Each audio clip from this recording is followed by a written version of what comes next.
ಜೋಶು ಇವತ್ತು ಯಾವ್ದು ತಿಂಡಿ ಮಾಡೋದು ಜೋಶು ನಾವು? ಇಲ್ಲಿ ಬಾ ಬೇಗ ಬಾ. ಇವತ್ತು ಏನ್ ತಿಂಡಿ? ಇದ್ರ ಹೆಸರು ಹೇಗೆ? ಕಿಡಿ. ಇವರು ಎಲ್ಲ ಕುಸ್ವರಿಗೆ ಕಿಡಿ ಹೇಳುದು ಕೇಳಿದ್ರ? ನೋಡ್ಬೋದು ಅಷ್ಟು ರೆಡಿ ಆಗಿದೆ. ಇಷ್ಟಲ್ಲ ಇನ್ನೂ ಸಹ ಉಂಟಲ್ಲಿ. ಸೊ ಅಷ್ಟು ರೆಡಿ ಆಗಿದೆ.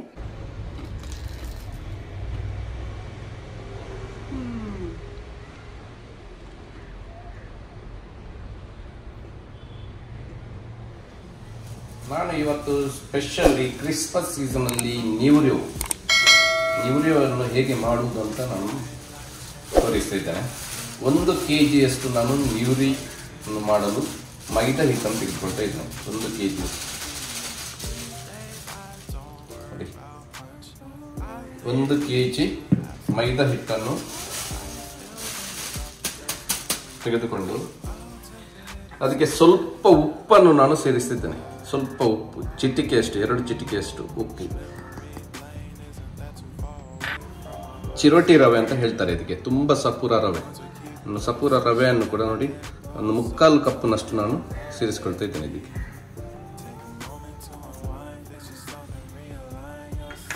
ನಂತರ ಇದಕ್ಕೆ ನಾನು ತುಪ್ಪ,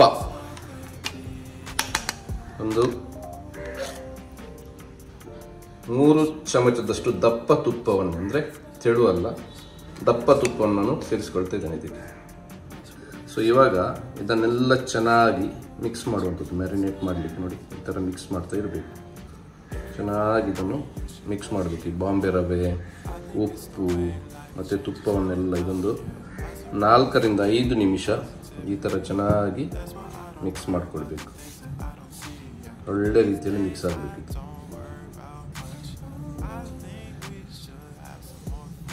ಒಂದು 4 ರಿಂದ 5 ನಿಮಿಷ ಚೆನ್ನಾಗಿ ಈ ಥರ ಹದ ಮಾಡಿದ ಮೇಲೆ ನೋಡಿ ಈ ಥರ ಬರಬೇಕು. ನೋಡಿ ಈ ಥರ ಸೈಜ್ ಸಿಗಬೇಕು ನಿಮಗೆ, ಈ ಥರ ಗಟ್ಟಿಯಾಗಬೇಕು ನೋಡಿ.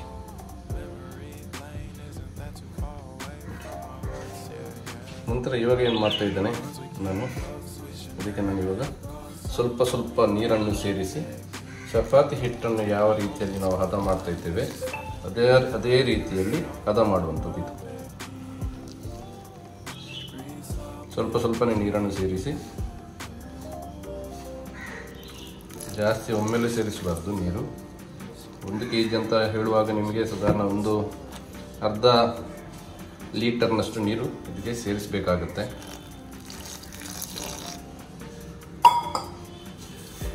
ಚಪಾತಿ ಹಿಟ್ಟನ್ನು ನಾವು ಹದ ಮಾಡುವಾಗ ಎಷ್ಟು ಹದ ಮಾಡ್ತೇವೆ ಅದಕ್ಕಿಂತ ಸ್ವಲ್ಪ ಸಾಫ್ಟ್ ಆಗಿ ನಾವು ಅದನ್ನು ಹದ ಮಾಡಲಿಕ್ಕೆ ನೋಡಬೇಕು. ಯಾಕಂತ ಹೇಳಿದರೆ ಇದಕ್ಕೆ ನಾವು ರವೆಯನ್ನು ಸೇರಿಸಿದ್ದೇವೆ. ರವೆಯನ್ನು ಸೇರಿಸಿದಾಗ ಏನಾಗುತ್ತೆ ಅಂತ ಹೇಳಿದರೆ ಅದರಲ್ಲಿದ್ದಂತಹ ನೀರಿನ ಅಂಶ ಎಲ್ಲ ಅದು ಎಳೆದುಕೊಳ್ತದೆ. ಸೊ ನಮಗೆ ಅದಕ್ಕೋಸ್ಕರ ಸ್ವಲ್ಪ ತೆಳುವಾಗಿ, ಸ್ವಲ್ಪ ನೀರನ್ನು ಸೇರಿಸಿ ಸ್ವಲ್ಪ ತೆಳುವಾಗಿ ಇಟ್ಕೊಳ್ಳುವ ಹಾಗೆ ನಾವಿದನ್ನು ಹದ ಮಾಡ್ಕೊಳ್ಬೇಕು. ನೋಡಿ ಹಿಟ್ಟು ಇವಾಗ ಈ ಥರ ಹದ ಆಯಿತು, ಅಂಟೋದಿಲ್ಲ ನೋಡಿ, ಅಂದರೆ ಸ್ವಲ್ಪ ಸಾಫ್ಟ್ ಆಗಿದೆ. ಇದೊಂದು 15 ಮಿನಿಟ್ಸ್ ಟು 30 ಮಿನಿಟ್ಸ್, ಒಂದು ಅರ್ಧ ಗಂಟೆ ತನಕ ಹೀಗೆ ಬಿಟ್ಟು ಬಿಡಬೇಕು ಇದನ್ನು. ಸೊ ಇದಕ್ಕೆ ಇವಾಗ ಲೇಯರ್ ಥರ ನಾವು ನ್ಯೂರಿಯೋ ಮಾಡಲಿಕ್ಕೆ ಅದಕ್ಕೆ ಇನ್ನೊಂದು ಐಟಮನ್ನು ರೆಡಿ ಮಾಡುವ ಇವಾಗ. ಸೊ ಇದನ್ನೊಂದು 30 ಮಿನಿಟ್ಸ್ ಬಿಟ್ಬಿಡೋಣ. ನೋಡಿ ಈ ಸತ್ತಿದ್ದು ನಾವು ಸ್ಪೆಷಲ್ ನ್ಯೂರಿಯೋವನ್ನು ಮಾಡಲಿಕ್ಕೆ, ಮಾಮೂಲಿ ನ್ಯೂರಿಯೋ ಎಲ್ಲರೂ ಮಾಡ್ತಾರೆ, ನಾವು ಮಾಡುವಂಥ ಈ ಸತ್ತ ಸ್ವಲ್ಪ ಸ್ಪೆಷಲ್ ನ್ಯೂರಿಯೋ. ಅಂದರೆ ನಾವು ಈ ವೆಜ್ ಪಫ್ ಅಥವಾ ಎಗ್ ಪಫ್ ಎಲ್ಲ ತಿನ್ನುವಾಗ ಯಾವ ರೀತಿಯಲ್ಲಿ ಆ ಲೇಯರ್ ಬರ್ತದೆ ನೋಡಿ, ಅದೇ ರೀತಿ ಈ ನ್ಯೂರಿಯೋಲ್ಲಿ ನಾವು ಲೇಯರ್ ಥರ ಮಾಡುವಂಥದ್ದು. ಸೊ ಅದಕ್ಕೆ ನಾವು ರೆಡಿ ಮಾಡಲಿಕ್ಕೆ ನೋಡಿ ನಾನು ಒಂದು ಕಪ್ನಷ್ಟು ನಾನು ಕಾರ್ನ್ ಫ್ಲವರನ್ನು ತೆಗೆದುಕೊಂಡಿದ್ದೇನೆ. ಕಾರ್ನ್ ಫ್ಲವರ್ ನೋಡಿ, ನಾವು ಈ ಚಮಚದಲ್ಲಿ ಫುಲ್ಲು ನಾನು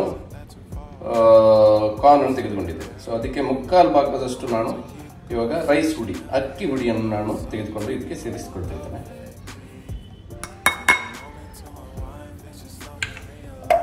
ಒಂದು 2 ಚಮಚದಷ್ಟು ಗಟ್ಟಿ ತುಪ್ಪವನ್ನು ಕೂಡ ನಾನು ಇದಕ್ಕೆ ಇವಾಗ ಸೇರಿಸಿಕೊಳ್ತಾ ಇದ್ದೇನೆ. 2 ಚಮಚದಷ್ಟು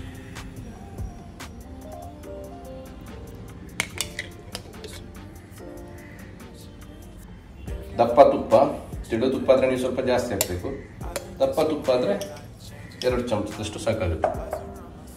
ಸೊ ಇವಾಗ ಇದನ್ನು ಒಳ್ಳೆ ರೀತಿಯಲ್ಲಿ ಮಿಕ್ಸ್ ಮಾಡುವಂಥದ್ದು. ಇದಕ್ಕೆ ಸ್ವಲ್ಪ 1 ಚಿಟಿಕೆಯಷ್ಟು ನಾನು ಉಪ್ಪನ್ನು ಕೂಡ ನಾನು ಸೇರಿಸ್ಕೊಳ್ತಾ ಇದ್ದೇನೆ. ಉಪ್ಪು ನೀವು ಬರೀ ತುಪ್ಪವನ್ನೇ ಅಂತಲ್ಲ, ನಾವು ಮನೆ ಪರ್ಪಸ್ಗೆ ಮಾಡೋದ್ರಿಂದ ನಾನು ತುಪ್ಪವನ್ನು ತೆಗೆದುಕೊಂಡಿದ್ದೇನೆ.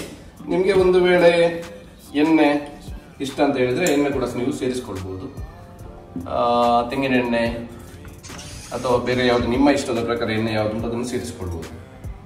ಸೊ ಇದನ್ನು ಕೂಡ ಆವಾಗ ಹೇಗೆ ನಾವು ಹಿಟ್ಟನ್ನು ಹದ ಮಾಡಿದ್ದೀವಿ ಅದೇ ರೀತಿ ಇದನ್ನು ಕೂಡ ಒಳ್ಳೆಯ ರೀತಿಯಲ್ಲಿ ಹದ ಮಾಡುವಂಥದ್ದು.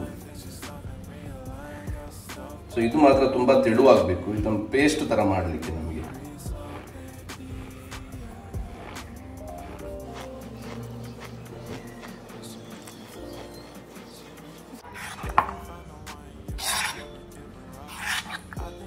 ನೋಡಿ ಇವಾಗ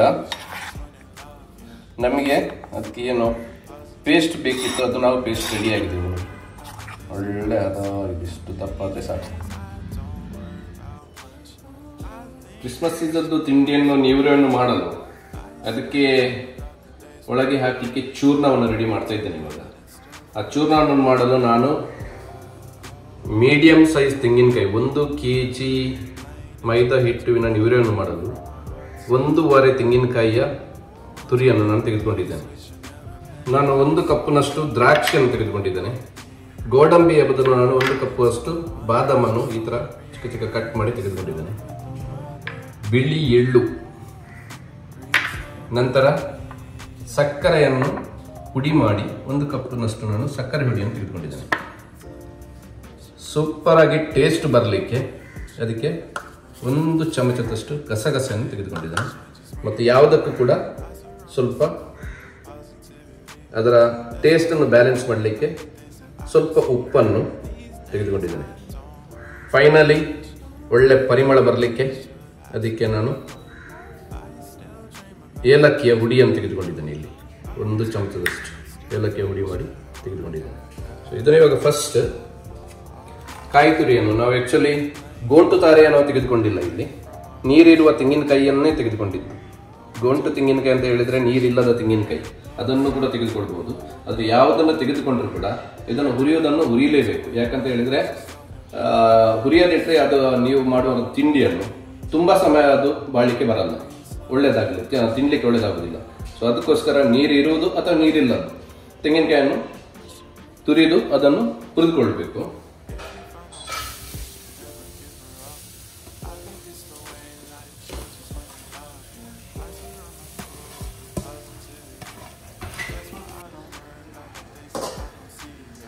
ನೋಡಿ, ಒಂದು 5 ರಿಂದ 8 ನಿಮಿಷ ಈ ಥರ ಕಾಯಿ ತುರಿಯನ್ನು ಒಳ್ಳೆ ರೀತಿಯಲ್ಲಿ ಹುರಿದಾದ ಮೇಲೆ ನೋಡಿ ಈ ಥರ ಕಲರ್ ಬರಬೇಕು. ಅದಕ್ಕೆ ಇಷ್ಟು ಕಲರ್ ಬರುವಾಗ ಇದಕ್ಕೆ ಇನ್ನೂ ನಾವು ಯಾವುದೆಲ್ಲ ಇಂಗ್ರೀಡಿಯೆಂಟ್ಸನ್ನು ನಾವು ಸೇರಿಸಿಕೊಂಡು ಈ ಹೊತ್ತಿನಲ್ಲಿ ಇವಾಗ ಸೇರಿಸಿಕೊಳ್ಳುವಂಥದ್ದು. ನೋಡಿ, ಸ್ವಲ್ಪ ಉಪ್ಪನ್ನು ಈ ಹೊತ್ತಿನಲ್ಲಿ ಇದಕ್ಕೆ ಸೇರಿಸಿಕೊಳ್ತಾ ಇದ್ದೇನೆ. ಆಗ ತೋರಿಸಿದ ಹಾಗೆ ಏಲಕ್ಕಿ ಹುಡಿ, ನಂತರ ಗೋಡಂಬಿ, ಗೋಡಂಬಿ ಅಲ್ಲ, ನಾನು ಬಾದಾಮನ್ನು ತೆಗೆದುಕೊಂಡಿದ್ದೇನೆ. ಬಾದಾಮ್, ಏಲಕ್ಕಿ ಹುಡಿ,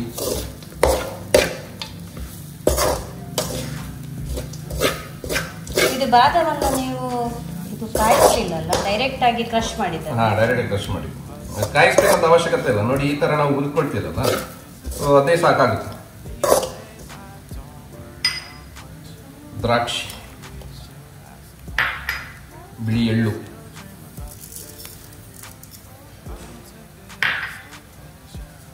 ಗಸಗಸೆ, ಇದನ್ನು ಅಪ್ಪಿ ಕೂಡ ಮಿಸ್ ಮಾಡಬಾರ್ದು, ಗಸಗಸೆಯನ್ನು ಹಾಕಲೇಬೇಕು. ನಂತರ ಸಕ್ಕರೆ, ಇದು ಹುಡಿ ಮಾಡಿಟ್ಟಿರುವಂತ ಸಕ್ಕರೆ. ಈ ರೀತಿಯಲ್ಲಿ ಸಕ್ಕರೆಯನ್ನು ಹಾಕಿದ್ರೆ ಒಳ್ಳೆ ರೀತಿಯಲ್ಲಿ ಮಿಕ್ಸ್ ಆಗ್ತದೆ.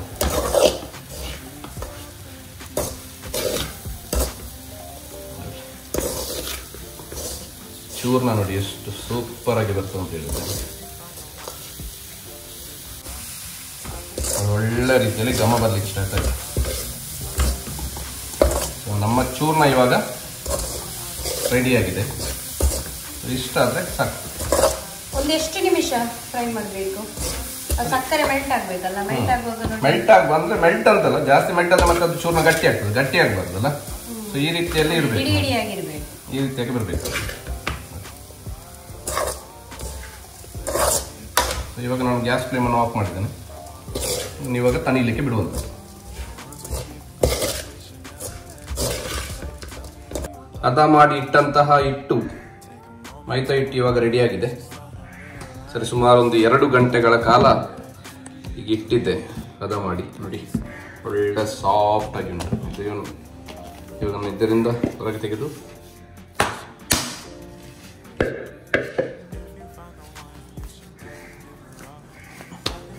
ಇದನ್ನು ಇವಾಗ ನಾವು ಒಂದು 7 ರಿಂದ 8 ಚಿಕ್ಕ ಚಿಕ್ಕ ಪೀಸ್ಗಳನ್ನಾಗಿ ಮಾಡ್ಲಿಕ್ಕೆ ಉಂಟು. ಅದಕ್ಕೋಸ್ಕರ ಈ ಥರ ಹದ ಮಾಡ್ತಾ ಇದ್ದೇನೆ ಇವಾಗ.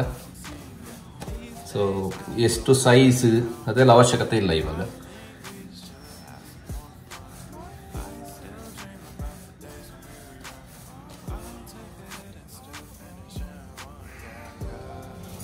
ನೋಡಿ, ಇವಾಗ ನಮಗೆ ಒಂದು ದೊಡ್ಡ ದೊಡ್ಡ ಚಪಾತಿ ಮಾಡುವುದಕ್ಕೋಸ್ಕರ ಎಷ್ಟು ಸೈಜ್ ಬೇಕು ಅಷ್ಟು ಸೈಜನ್ನು ನಾವು ಕಟ್ ಮಾಡಿ ತೆಗೆದುಕೊಳ್ಳುವಂಥದ್ದು.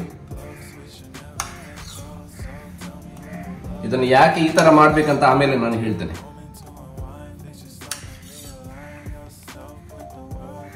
ನಾನು ಆಗಲೇ ಹೇಳಿದ್ದೆ, ನಾವು ನ್ಯೂರೆ ಮಾಡುವಾಗ ಲೇಯರ್ ತರ ಪಪ್ಸ್ಗೋಸ್ಕರ, ಪಪ್ಸ್ ನಾವು ಹೇಗೆ ತಿಂತೇವೆ ಆ ಲೇಯರ್ ಬರಬೇಕಾದ್ರೆ ಈ ತರ ನಾವು ಮಾಡ್ಕೊಳ್ಬೇಕು ಫಸ್ಟ್.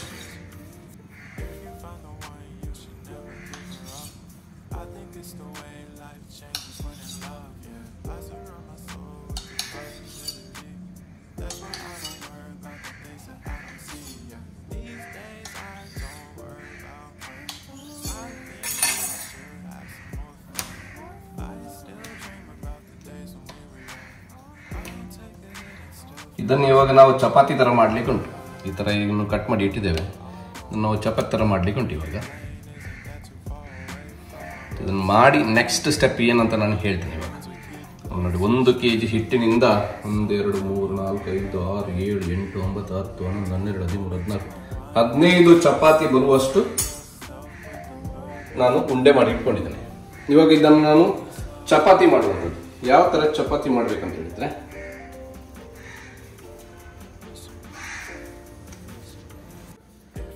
ಎಷ್ಟು ಹುಡಿ ಬೇಕು ಅಷ್ಟು ಹುಡಿ ಹಾಕಿ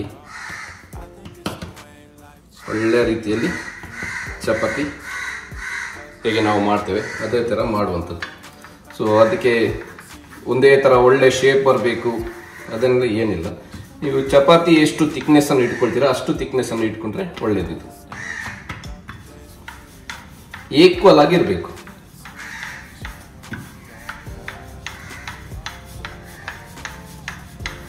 ರೌಂಡ್ ಬರಬೇಕು, ಒಳ್ಳೆ ಶೇಪ್ ಬರಬೇಕು ಅಂತ ಈ ಸ್ಟೇಜ್ನಲ್ಲಿ ಅವಶ್ಯಕತೆ ಇಲ್ಲ.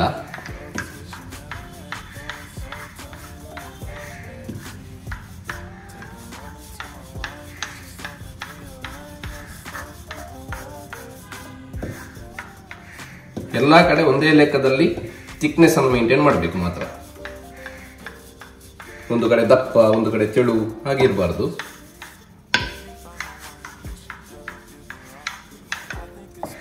ಇವಾಗ 1 ಚಪಾತಿ ಆಯ್ತು. ನಾನು ಈ ತರ ಮಾಡಿ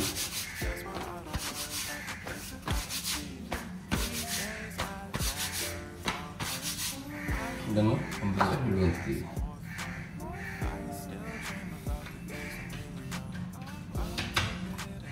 ನೆಕ್ಸ್ಟ್ ಮತ್ತೊಂದು.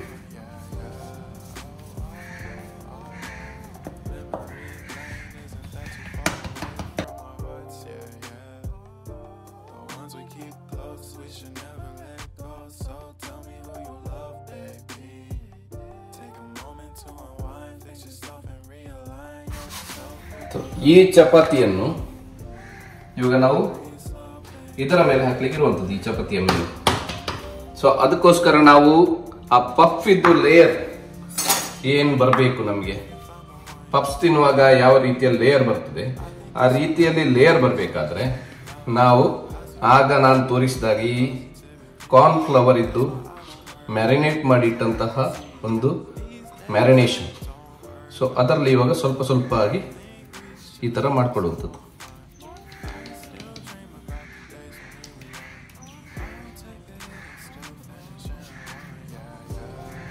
ಈ ಥರ ಇದನ್ನು ಪೇಸ್ಟ್ ತರ ಅಲ್ಲ, ಇದು ಸ್ಟಿಕ್ ಮಾಡಲಿಕ್ಕೆ ಪೇಸ್ಟ್ ತರ. ಹೌದು,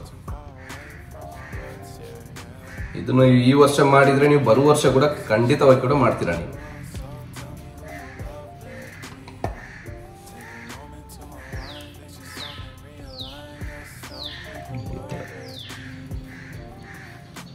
ಈ ತರ ಅಂಟಿಸುವಂಥದ್ದು. ಸೊ ಇವಾಗ ಈ ಸೆಕೆಂಡ್ ಚಪಾತಿಯನ್ನು ಮಾಡಿದ್ದೇನೆ, ಅದನ್ನು ಇದರ ಮೇಲೆ ಇಡುವಂಥದ್ದು. ಇದನ್ನು ನೀವು ಒತ್ತಬೇಕಂತ ಇಲ್ಲ, ಜಾಸ್ತಿಯಾಗಿ ಇದಕ್ಕೆ ಪ್ರೆಸ್ ಮಾಡಬೇಕಂತ ಅವಶ್ಯಕತೆ ಇಲ್ಲ, ಜಸ್ಟ್ ಇಟ್ಟು ಬಿಟ್ರೆ ಸಾಕು. ನೋಡಿ ಈ ರೀತಿ. ಇವಾಗ ನೆಕ್ಸ್ಟ್ ಇನ್ನೊಂದು ಚಪಾತಿ.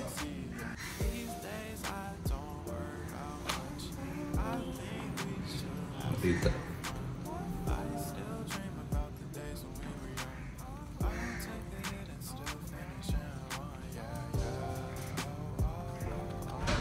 ಒಂದು ಸೆಟ್ ಇವಾಗ ರೆಡಿ ಆಯ್ತು. ಇವಾಗ 3 ಚಪಾತಿದು ಒಂದು ಸೆಟ್ ರೆಡಿ ಆಯ್ತು.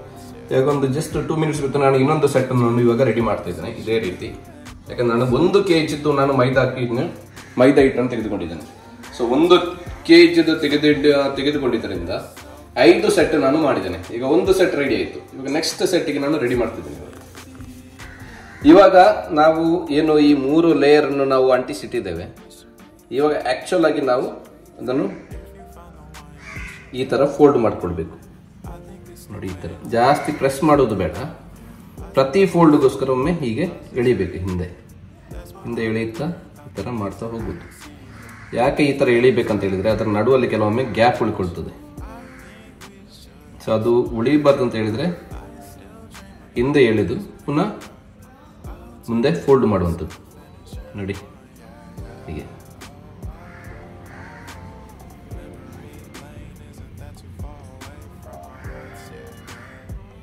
ನೋಡಿ ಎಷ್ಟು ಚೆನ್ನಾಗಿ ಬರ್ತಾ ಉಂಟು ನೋಡಿ.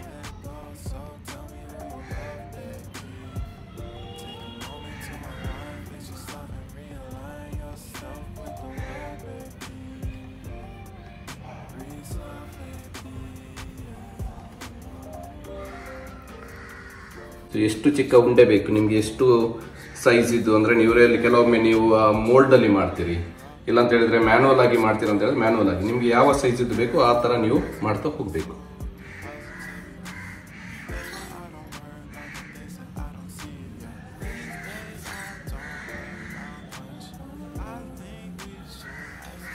ನೋಡಿ ಇವಾಗ ಇದರಲ್ಲಿ ಲೇಯರ್ ಕಂಪ್ಲೀಟ್ ಮಾಡಿ ಎಷ್ಟು ಚೆನ್ನಾಗಿ ಉಂಟು.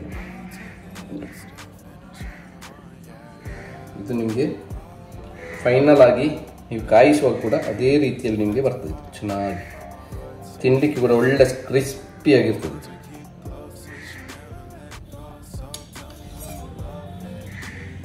ಯಾವ ಸೈಜ್ಗೆ ಬೇಕು ನಿಮಗೆ, ಯಾವ ಶೇಪಲ್ಲಿ ಬೇಕು ಆ ರೀತಿಯಲ್ಲಿ ನೀವು ಇವಾಗ ಚಪಾತಿಯನ್ನು ಹೇಗೆ ನೀವು ಮಾಡ್ತೀರಿ ಅದೇ ರೀತಿ ನೀವು ರೌಂಡ್ ಶೇಪಲ್ಲಿ ಒಳ್ಳೆ ಶೇಪ್ ಬೇಕಾದರೆ ಒಳ್ಳೆ ಶೇಪ್, ಅಥವಾ ನಿಮ್ಮ ಮನೆಗೋಸ್ಕರ ಆದರೆ ಮನೆಗೋಸ್ಕರ ಯಾವ ರೀತಿಯಲ್ಲಿ ಬೇಕಾದ್ರೂ ನೀವು ಮಾಡ್ಕೊಳ್ಬೋದು. ನೋಡಿ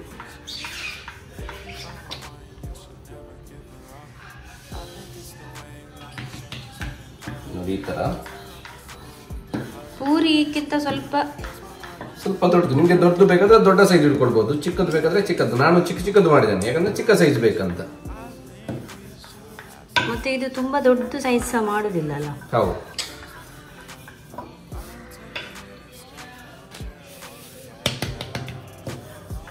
ಜಾಸ್ತಿ ತೆಳುವು ಕೂಡ ಮಾಡಬಾರ್ದು, ಎಷ್ಟು ಮಾಡಿದ್ರೆ ಸಾಕಾಗುತ್ತೆ.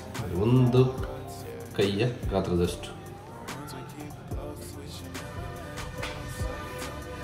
ಚೂರ್ನ ರೆಡಿ ಮಾಡಿಟ್ಟದ್ದು ಚೂರ್ನ ಇಲ್ಲಿ ಉಂಟು ಇವಾಗ. ಸೊ ನಾನು ಇವಾಗ ಏನು ಮಾಡ್ತೇನೆ, ನನಗೆ ಎಷ್ಟು ಬೇಕು ಅಷ್ಟು ಇವಾಗ ಈ ಚೂರ್ನ ನಾನು ಇಲ್ಲಿಗೆ ಹಾಕ್ತೇನೆ. ಇವಾಗ ನಿಮಗೆ ಎಷ್ಟು ಬೇಕು, ಎಷ್ಟು ಕ್ವಾಂಟಿಟಿ ಬೇಕು ಅಷ್ಟು ನೀವು ಹಾಕ್ಕೊಂಡ್ರೆ ಸಾಕಾಗುತ್ತೆ. ಜಾಸ್ತಿ ಹಾಕಬೇಕಂತಿಲ್ಲ, ಲಿಮಿಟೆಡ್ ಆಗಿ ಎಲ್ಲ ಬರುವ ಥರ.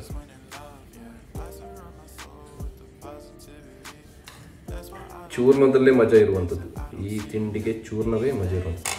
ಇವಾಗ ನಾನು ಏನು ಮಾಡ್ತೇನೆ ಅಂತ ಹೇಳಿದರೆ, ಒಂದು ಸೈಡಿಗೆ ಮಾತ್ರ ನಾನು ನೀರಿನಲ್ಲಿ ಸ್ವಲ್ಪ ಈ ಥರ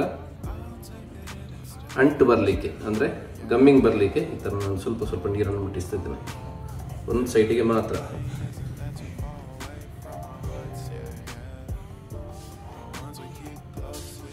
ಮಾಡಿ ನೆಕ್ಸ್ಟ್ ಇದನ್ನು ಈ ಥರ ಮಡಚುವಂಥದ್ದು.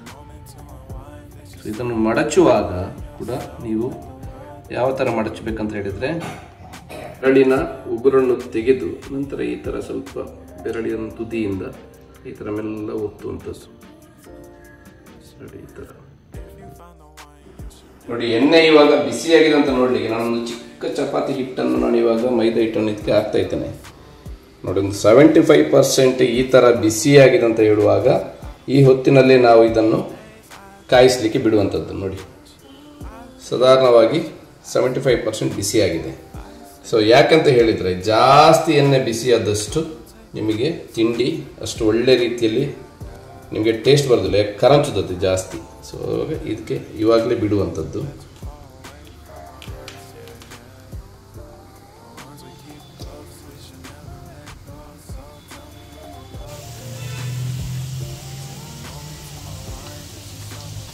ನೋಡಿ, ಈ ರೀತಿ ಇದ್ದರೆ ಈ ರೀತಿಯಲ್ಲೇ ಲಾಕ್ ಮಾಡಬೇಕು.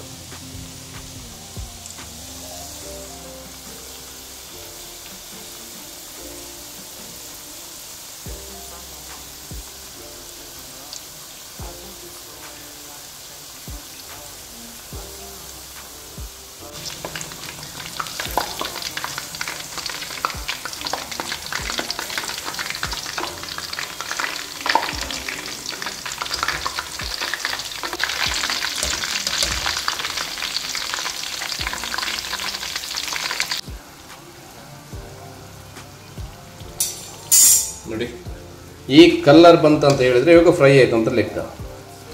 ಒಳ್ಳೆ ಫ್ರೈ ಆಯಿತು ಇವಾಗ. ಸೊ ಇವಾಗ ಇದನ್ನು ತೆಗೆಯುವಂಥದ್ದು ನಾವು.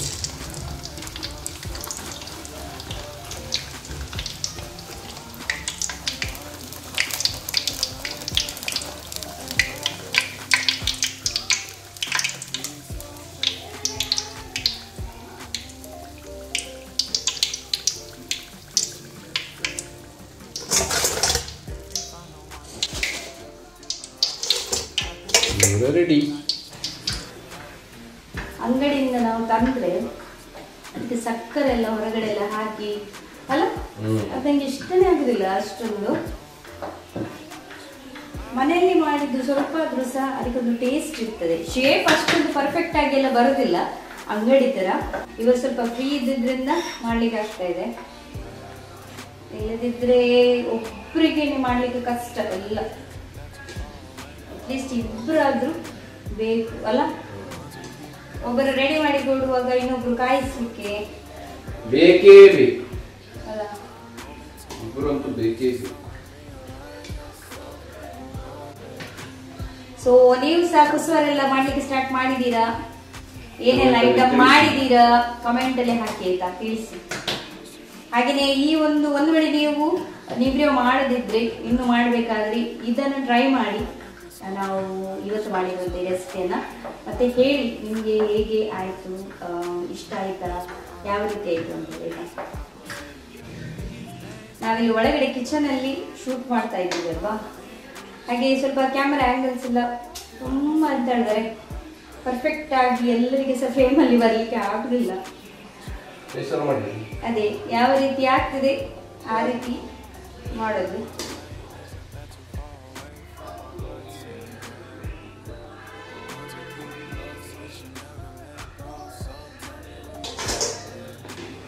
ಒಂದು ವೇಳೆ ಕುಸ್ವಾರ ಮಾಡ್ತಾ ಇಲ್ಲ ನೀವು, ಬೇಡ ಅಂತ ಹೇಳಿದ್ದೀರಾ ಅಂದ್ರೆ ಸ್ವಲ್ಪ ದಿವಸ ಪರವಾಗಿಲ್ಲ, ಮನೆಯಲ್ಲೇ ಕುಸ್ವಾರ ಮಾಡಿ ಫ್ಯಾಮಿಲಿಯವರ ಜೊತೆಗೆ ತುಂಬಾ ಖುಷಿ ಆಗುತ್ತೆ. ಹಾಗೇನೆ ಎಂತ ಹೇಳ್ತಾರೆ, ಆ ಒಂದು ಕ್ರಿಸ್ಮಸ್ ಇದು ವೈವ್ ಇದೆಯಲ್ಲ ಇಡೀ ಮನೆಯಲ್ಲಿ ಗೊತ್ತಾಗುತ್ತೆ, ಖುಷಿ ಆಗುತ್ತೆ. ಇಲ್ಲದಿದ್ರೆ ಏನ್ ಗೊತ್ತಾ, ಸ್ವಲ್ಪ ಹುಷಾರಿಲ್ಲದಿದ್ರು ಸಹ ತುಂಬಾ ಡಲ್ ಫೀಲ್ ಆಗುತ್ತೆ. ಈ ರೀತಿ ಎಂತ ಹೇಳ್ತಾರೆ, ಸ್ವಲ್ಪ ನಾವು ತಿಂಡಿ ಮಾಡ್ಕೊಂಡು ಫ್ಯಾಮಿಲಿ ಒಟ್ಟಿಗೆ ಏನಾದ್ರೂ ಒಂದು ಸಣ್ಣ ಸಣ್ಣ ತಿಂಡಿಯನ್ನು ಮಾಡಿದ್ರೆ ಸಹ ಖುಷಿ ಆಗುತ್ತೆ. ಹಾಗೇನೆ ಎಲ್ಲಿಯಾದ್ರೂ ನಮಗೆ ಸ್ಯಾಡ್ ಫೀಲ್ ಆಗ್ತಾ ಇದೆ, ಬೋರ್ ಆಗ್ತಾ ಇದೆ, ಅಥವಾ ನಮಗೆ ಹುಷಾರಿಲ್ಲ ಅಂತ ಹೇಳಿದ್ರು ಸಹ ಖುಷಿ ಖುಷಿಯಲ್ಲಿ ಕ್ರಿಸ್ಮಸ್ ಆಚರಣೆ ಮಾಡಲಿಕ್ಕೆ ಸಾಧ್ಯವಾಗುತ್ತೆ. ಅಲ್ಲ ಜಶು? ಜಶು ಇವತ್ತು ಯಾವ್ದು ತಿಂಡಿ ಮಾಡೋದು ಜಶು? ನಾವು ಇಲ್ಲಿಗೆ ಬಾ ಬೇಗ ಬಾ. ಇವತ್ತು ಏನ್ ತಿಂಡಿ? ಇದ್ರ ಹೆಸರಿಗೆ ಕಿಡಿ. ಇವರೆಲ್ಲ ಕುಸ್ವರಿಗೆ ಕಿಡಿ ಹೇಳುದು ಕೇಳಿದ್ರ?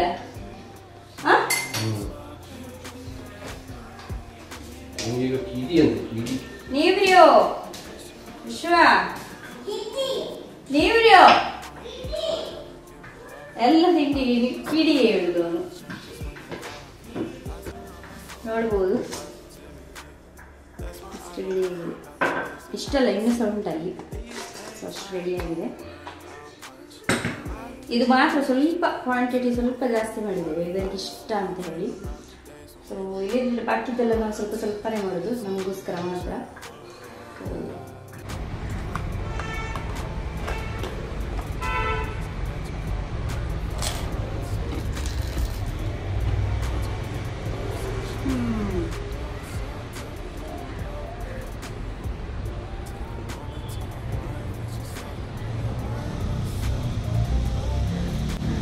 ಸೂಪರ್ ಆಗಿದೆ, ಸಕ್ಕತ್ತಾಗಿ ಆಗಿದೆ ಅಲ್ಲ.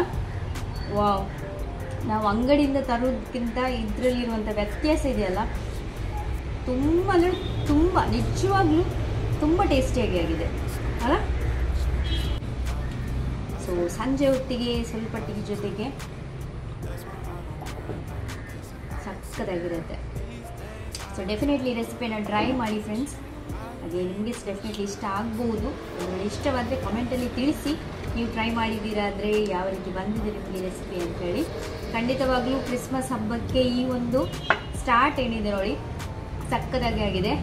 ಸೊ ಇನ್ನು ಮುಂದಕ್ಕೆ ಸಹ ಕೆಲವೊಂದು ನಾವು ಈ ಕ್ರಿಸ್ಮಸ್ ಕುಸುವರಿದ ರೆಸಿಪಿಯನ್ನು ಶೇರ್ ಮಾಡಲಿಕ್ಕೆ ಇದ್ದೀವಿ ಅಲ್ವಾ. ನಮ್ಮ ಚಾನಲಲ್ಲಿ ಸ್ವಲ್ಪ ಸುಸ್ತಾಗ್ತದೆ, ಇವತ್ತು ಸುಸ್ತಾಗಿದೆ ನಮಗೆ. ಇವರಿಗೆ ಒಂದು ಸ್ವಲ್ಪ ಜಾಸ್ತಿನೇ ಆಗಿದೆ. ತುಂಬ ಹೊತ್ತು ನಾವು ನಿಂತ್ಕೊಂಡು ಇದನ್ನೆಲ್ಲ ಮಾಡಿದ್ದೀವಿ. ಅದರ ರಿಸಲ್ಟ್ ಅಂತೂ ತುಂಬಾ ಸಕ್ಕತ್ತಾಗಿ ಬಂದಿದೆ. ಎಫರ್ಟ್ಸ್ ಹಾಕಿದ್ರು ಸಹ ಸಾರ್ಥಕ ಆಗಿದೆ, ಅಷ್ಟೊಂದು ಚೆನ್ನಾಗಿ ಬಂದಿದೆ. ಸೊ ನೀವು ಸಹ ಟ್ರೈ ಮಾಡಿ ಅಂತ ಹೇಳ್ತಾ ಈ ಒಂದು ಸೂಪರ್ ಆಗಿರುವಂತಹ ನಮ್ಮ ನೀವ್ರಿಯೋ ಕುಸುವರಿದ್ದು ಲೇಯರ್ ನೀವ್ರಿಯೋ ಈ ಒಂದು ಸ್ಪೆಷಲ್ ಆಗಿರುವಂತಹ ರೆಸಿಪಿಯನ್ನು ನಾವು ಶೇರ್ ಮಾಡಿದ್ದೀವಿ. ಇಷ್ಟ ಆಗಿರ್ಬೋದು ಅಂತ ಭಾವಿಸ್ತೀನಿ. ಇಷ್ಟವಾದರೆ ಲೈಕ್ ಮಾಡಿ, ಹಾಗೆಯೇ ನಿಮ್ಮ ಫ್ರೆಂಡ್ಸ್ನವರಿಗೆ ಸಹ ಶೇರ್ ಮಾಡಿ, ಅವರು ಸಹ ಡೆಫಿನೆಟ್ಲಿ ಟ್ರೈ ಮಾಡಲಿ ಅಂತ ಹೇಳ್ತಾ ಈ ಒಂದು ವಿಡಿಯೋನೆಲ್ಲ ಎಂಡ್ ಮಾಡ್ತಾ ಇದ್ದೀವಿ friends. So thank you so much for watching.